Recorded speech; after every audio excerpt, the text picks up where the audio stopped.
Isang kinabukasan na walang batang magugutom at nagugutom. Yan ang layunin ng pamahalaan na tinutugunan ng Department of Trade and Industry na maisakatuparan.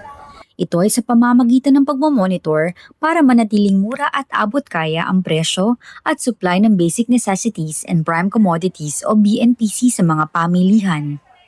Bukod dito, katuwang ang mga manufacturer, distributor at iba pang stakeholders, inilunsad din ng DTI ang rolling store.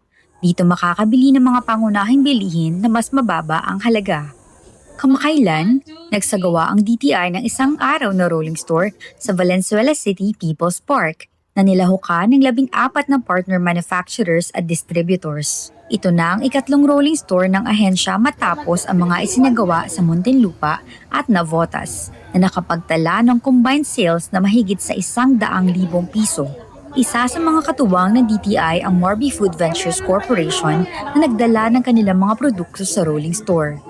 Bilang ang Marby ang nakatanggap ng pambansang tinapay trademark, layunin naming sumali sa lahat ng DTI rolling stores upang makapagbigay sa lahat ng mamimili ng affordable at accessible na mga tinapay sa pamamagitan ng discounted at mga freebies. Si Nanay Judith Palar, maaga pa lamang pumila na sa rolling store para makadiskwento sa mga paninda rito lalo na't limitado ang kanyang budget. Malaking tulong po sa amin itong DTI Rolling Store kasi yung budget namin, yung expected namin na budget, mas napapamura kami at mas doble pa yung nabibili namin.